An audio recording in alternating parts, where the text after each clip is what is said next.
Modo de introducción, antes de ir de lleno a todos los temas que le vamos a plantear al senador Larrañaga, tenemos el siguiente tape de introducción justamente a lo mismo.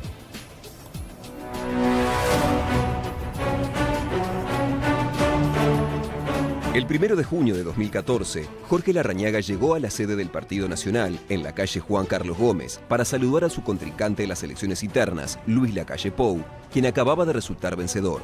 Aquella vez, Larrañaga había dicho que subiría las escaleras del directorio del partido por última vez.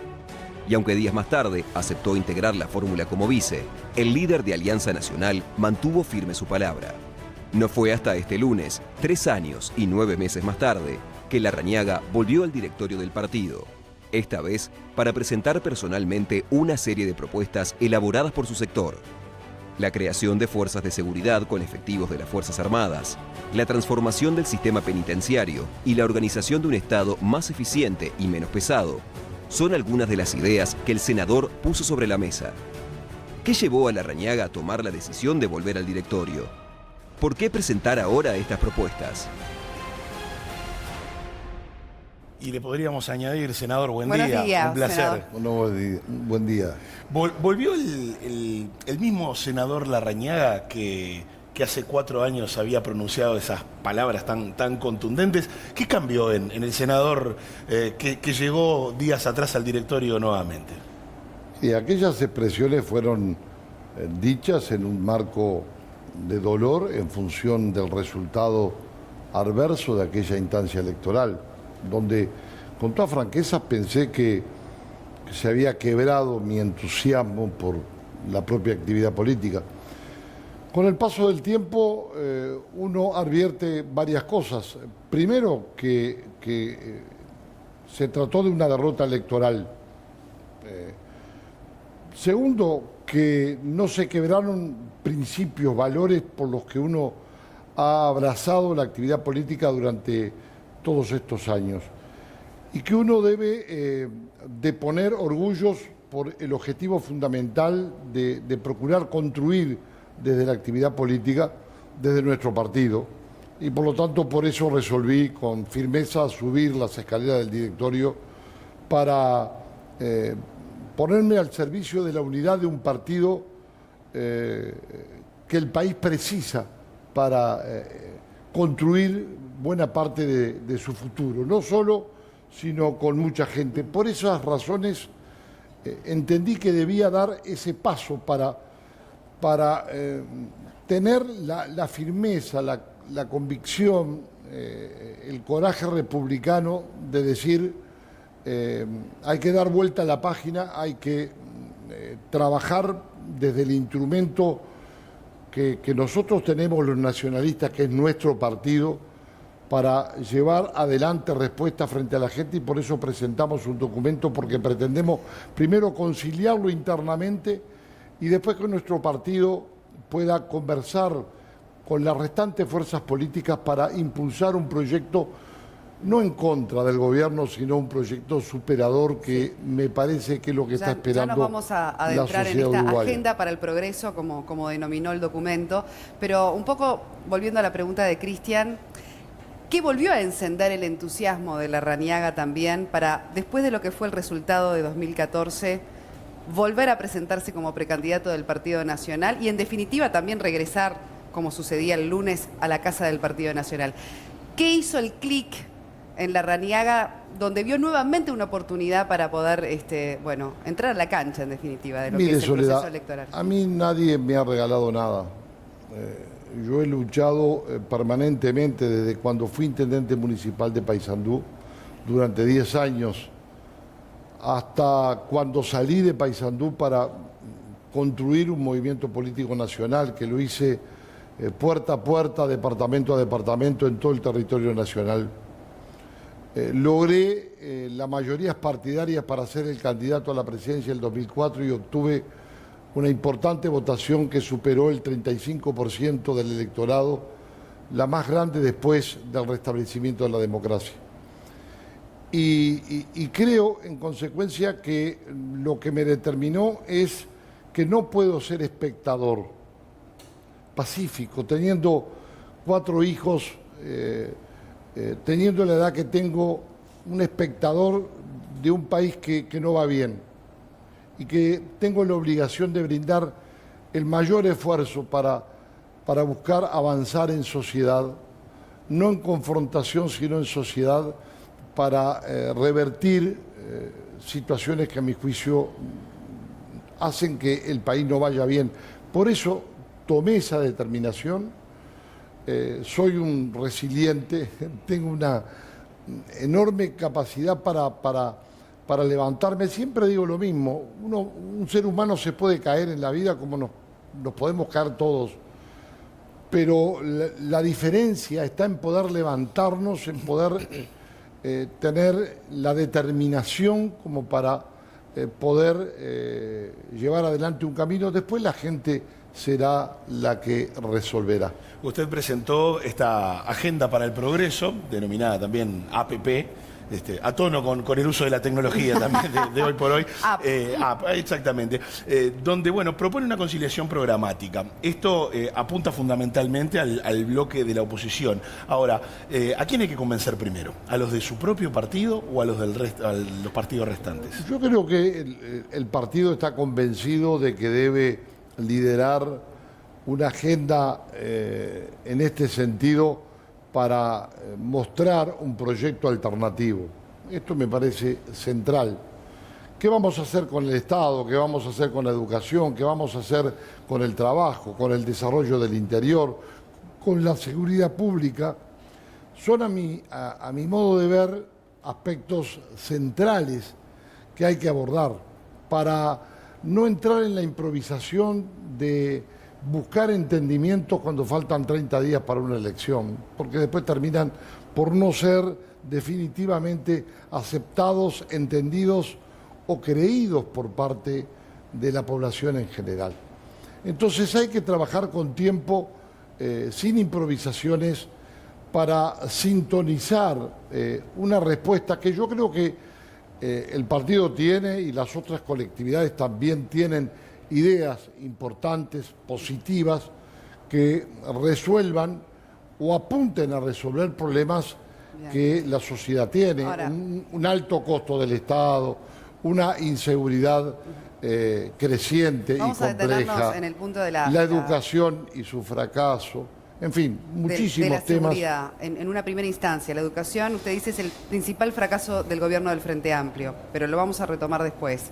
Con respecto al tema de la seguridad, usted dice buscar entendimiento, sin embargo, vuelve a poner sobre la mesa temas que generan polarización, ¿no? En cuanto a medidas de seguridad. Por ejemplo, utilizar efectivos del ejército, ¿verdad?, para reforzar a la policía, como una de las medidas que podrían tomarse. Otro de los puntos que pone sobre la mesa tiene que ver también con la cadena perpetua para aquellos sujetos que en definitiva no tienen rehabilitación.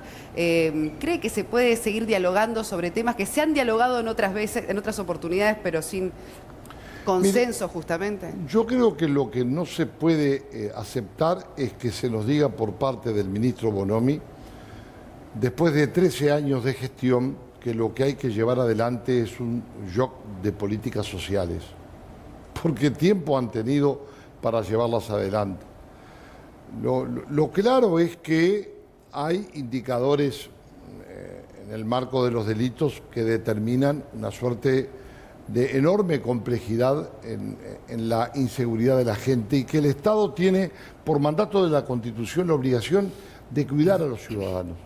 Entonces, yo no me puedo amputar como legislador y como integrante del sistema político de aquellas respuestas que pueden colaborar, que no son la panacea, que por supuesto no están en la tapa del libro central de la resolución de todos los problemas, pero que conforman con otras políticas el conjunto de respuestas. No me opongo a las políticas sociales, no me opongo a las políticas de rehabilitación, no me opongo a las políticas de prevención, pero me parece que hay que hacer más. Yo en el año 2009 presenté el proyecto de Guardia Nacional conjuntamente con todos los senadores de mi sector en ese momento. Los militares cumplen funciones de policía en 1000 kilómetros de guardia costera, en la policía aeroportuaria, en misiones de paz, en la custodia perimetral de cárceles. A mí me parece que con autorización legal, con preparación, pueden perfectamente ayudar en una cantidad de aspectos a la policía en el control de la seguridad. Hoy hay barrios de Montevideo y en todo el país en donde están copados por el narcotráfico, donde la gente está presa de los narcotraficantes, donde la policía entra y sale tirando tiros.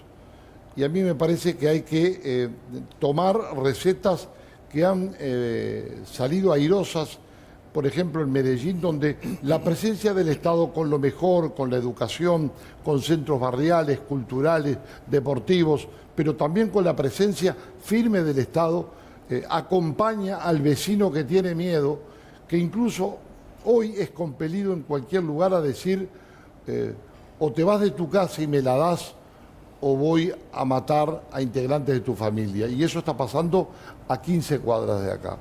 Entonces, esas medidas no quieren confrontar, pero yo no puedo amputarme esas medidas porque la cadena o la reclusión perpetua revisable está en países desarrollados de Europa. Yo la preveo para casos de abuso sexual, violación, con homicidio posterior, para el sicariato, que son las muertes por encargo, o cuando se trate de asesinatos o de asesinos múltiples. Entonces, creo que no podemos amputarnos eso. Está en Chile.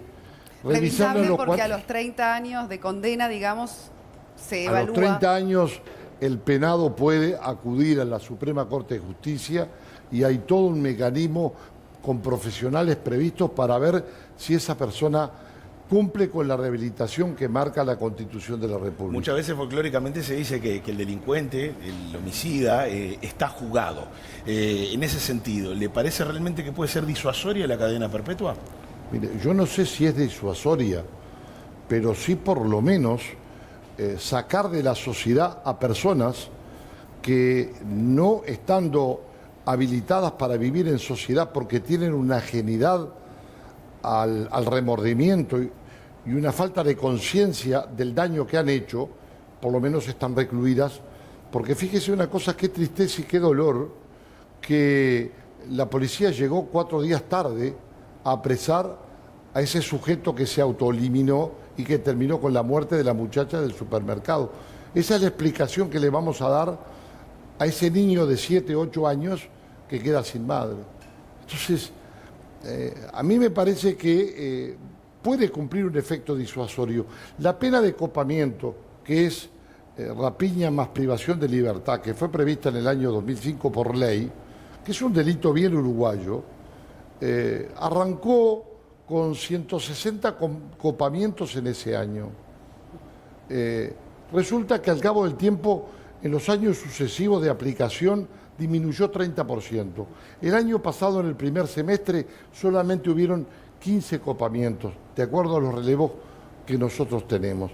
Entonces, ahora, que no se venga a decir que el incremento de penas o las figuras penales no resuelven la situación de complejidad delictual o que no sirven para bajar la cantidad de delitos, ¿no? ¿Qué capacidad de diálogo real existe realmente entre los partidos de la oposición y el gobierno?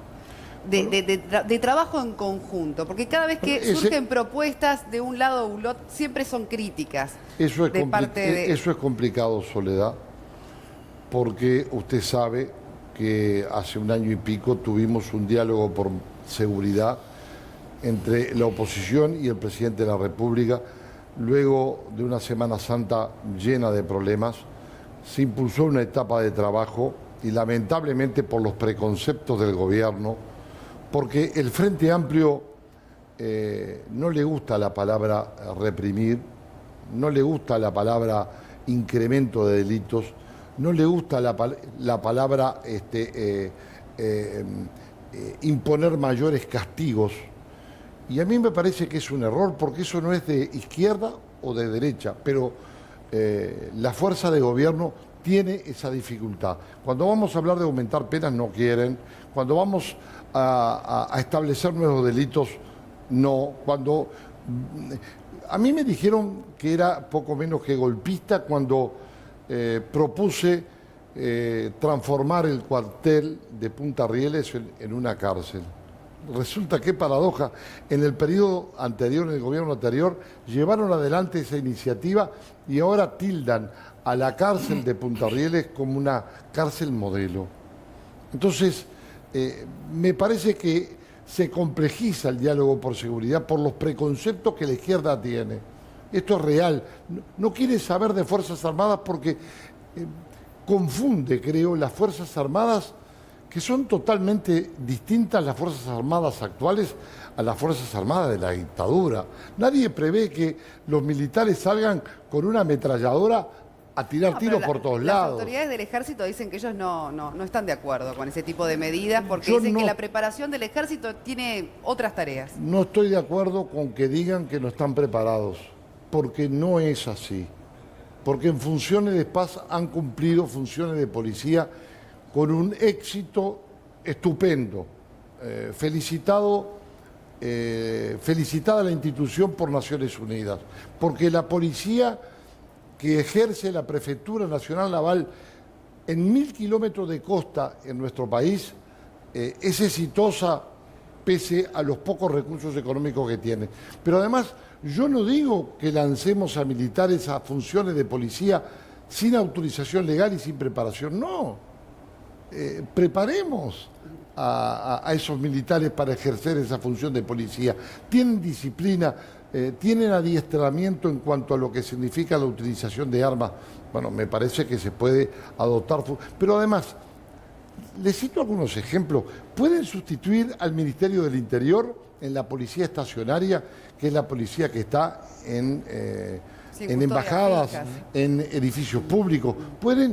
El propio gobierno lo está aceptando cuando en funciones de prevención de frontera de políticas del Ministerio de Ganadería prevé utilizar las Fuerzas Armadas. Entonces, no me parece que sea correcto esa apreciación. Previo a pasar a la cadena de ayer, que era con lo que un poco también comenzábamos nuestra charla, antes de venir a la nota, quisiera pasar por otro tema previamente. El Partido Nacional ha evaluado algunos de los informes de la Junta de Transparencia y Ética Pública relativo a algunos de sus intendentes, concretamente el caso de Agustín Mascú, aunque también hay casos que han salido a la luz, como el caso de la Intendencia de Artigas, con la contratación de funcionarios cercanos al intendente Pablo Caram, lo mismo en la Intendencia de La Valleja. Algunos actores también han cuestionado que el Partido Nacional estaba un poco remiso en el estudio o en las sanciones a sus dirigentes. ¿Cómo evalúa usted estos informes de la JUTEP? ¿Piensa que el partido debería... ¿Y qué valor se le da, no? A la JUTEP, que ahora todos sabemos que es, que quizás 2 años antes era un organismo que quizás la gente quizás no estaba tan familiarizada con la Junta. En primer lugar, expresar que yo he sido siempre un celoso custodio de esos valores porque durante 10 años como intendente municipal, durante 17 años como senador de la República, jamás nunca nadie podrá decir que yo acomodé a algún pariente mío en ningún organismo público. En segundo lugar, a mí me parece que en nuestro caso el Partido Nacional tiene sus organismos de ética que se han pronunciado. Yo no quiero hablar de situaciones puntuales porque en definitiva sobre esas situaciones ya se falló por parte de los organismos partidarios y hubieron pronunciamientos de la JUTEP y están en el ámbito de la justicia. Yo creo que hay que liquidar con los acomodos y con los privilegios. Estoy de acuerdo. Estoy de acuerdo con algunas iniciativas legales, como el caso de Bordaberry. Me parece que hay que hacerle algunos ajustes porque hay que prever situaciones excepcionales, ¿no?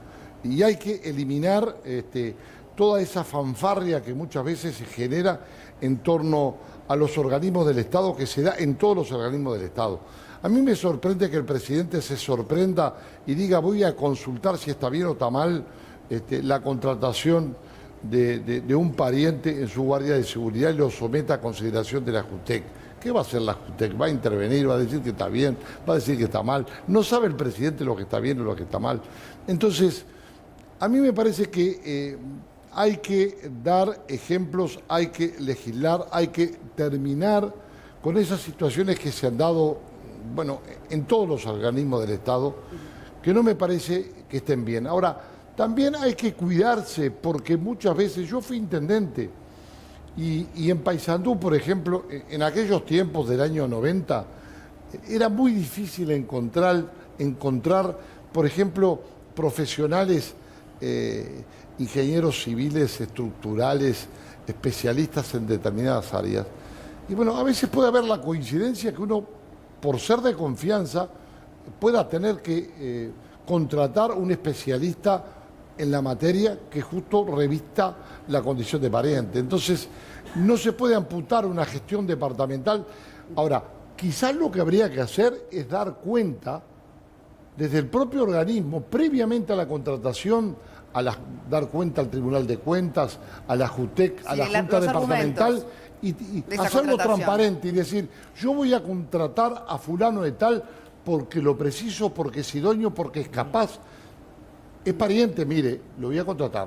Entonces, se alerta y evitamos este ocultamiento que me parece que le hace mal al sistema político. Senador, vamos ahora también a pasar al tema de ayer, de la cadena nacional, de los temas abordados, de lo planteado también en esa cadena nacional, porque en definitiva no dejaron de destacarse algunos logros, en definitiva, desde el punto de vista del gobierno, de, bueno, medidas que fueron tomando en el sentido para favorecer al sector agropecuario, pero en definitiva a todo nivel, porque también hablaron de la reducción en publicidad, lo que tiene que ver con los funcionarios públicos, y muchos de la oposición manifestaron su opinión a través de las redes sociales y hablaron de mundo paralelo, de que estaban absolutamente alejados de la realidad. O que no dieron la cara, como decía. O que no dieron la cara al utilizar a un periodista como vocero.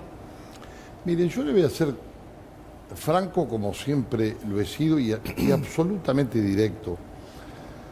A mí me parece que no se puede comparar un gobierno con un movimiento de autoconvocados. Primera cosa. En segundo lugar, el gobierno tiene la obligación de dar la cara. Si no lo quiere el presidente, los ministros o el OPP, pero no a través de un comunicador. Me parece que... Se hace en otras partes del mundo, me parece ¿verdad? que está mal. Que ocurra que un comunicador sea el que exprese... Pero, ¿por ser comunicador o por estar por fuera del cuadro de... Yo no lo he visto en el Uruguay. No lo he visto nunca en el Uruguay. Estamos hablando del Uruguay. Me parece que el Uruguay debe tener su propio esquema de respeto con respecto a cómo se comunica el gobierno con el país. Y ojo, yo no estoy cuestionando al comunicador bajo ningún punto de vista, porque habrá hecho una tarea profesional seguramente y está en su legítimo derecho requerido por el gobierno. Cuestiono al gobierno, porque es el gobierno a través del Poder Ejecutivo el que debe dar la cara y debió haber dado todos aquellos datos que dio en el día de ayer. A mí me parece central, porque es la forma de cómo institucionalmente se preserva la propia institución, porque estimula a la confrontación, a más confrontación todavía. Se habla más del comunicador que del mensaje verdaderamente. Y me parece que el mensaje contuvo también falsedades y medias verdades. Por ejemplo. Tenemos un déficit fiscal de 3.500 millones, de 2.000 millones de dólares, 3.5% del producto. Tenemos la pérdida de 40.000 puestos de trabajo, 12.000 productores, 11.000 productores pequeños.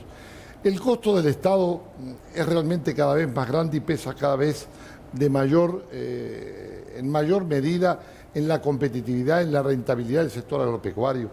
Se ha generado el mayor proceso de extranjerización de la tierra en los últimos 12 o 13 años. Las multinacionales tenedoras de la mayor cantidad de hectáreas en el Uruguay son las que no pagan impuestos. Entonces, yo creo que no podemos seguir, no debiera seguir el gobierno estimulando una confrontación a partir de hechos desafortunados protagonizados por el propio Poder Ejecutivo y por el propio presidente. Lo digo en una buena... no podemos seguir confrontando porque pierde el país, pierde la gente.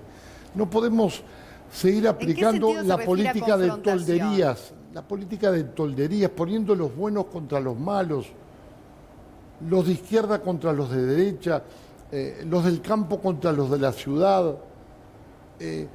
La utilización los otros días del aparato del Estado para, no lo conozco, para escrachar un productor agropecuario, me parece que está mal, no está bien eso. Por favor, hay que dialogar en serio, no hacer parodias de diálogo. Y en todo caso decir en la cara, mire, compañero, determinada solución no se la voy a poder otorgar, no entra dentro de las posibilidades económicas del país, no lo puedo solucionar. Pero acudir al argumento de, yo qué sé, de la electrificación rural, de la baja dramática de la pobreza. Yo no estoy para negar cifras, ni para negar realidades, ni para negar avances, ni para negar inversiones, pero me parece que la realidad que se pintó en el día de ayer, que se comunicó en el día de ayer, no es la realidad que hoy tenemos en el campo uruguayo, con sequía, con problemas, con endeudamiento, con falta de rentabilidad, con precios de insumos que determinan la rentabilidad y la competitividad de los sectores productivos nacionales. Hay gente que está parada arriba de un enorme capital perdiendo dinero y sin rentabilidad. No sé, es mi opinión. Me parece que esto no va a hacer más que desatar mayores problemas y no le sirve al país. Senador Jorge Larrañaga, muchísimas gracias por su presencia esta mañana en Buen Día Uruguay. Vamos a seguir conversando de estos temas seguramente más adelante. Muchísimas Cuando gracias. arranque la recta electoral, Y en algún momento. ¿estaría dispuesto a volver a integrar una fórmula con Luis Lacalle Pou? Mire, yo no voy a integrar una fórmula como vicepresidente. Voy a ser candidato, precandidato a la presidencia de la República con toda franqueza. Ya lo he expresado. Y voy a seguir combatiendo por el partido que quiero, integro y que tendría que vivir 150 años para agradecerle todo lo que mi partido me dio. Muchas gracias, Muchas senador. gracias, Larrañaga. Gracias por habernos acompañado.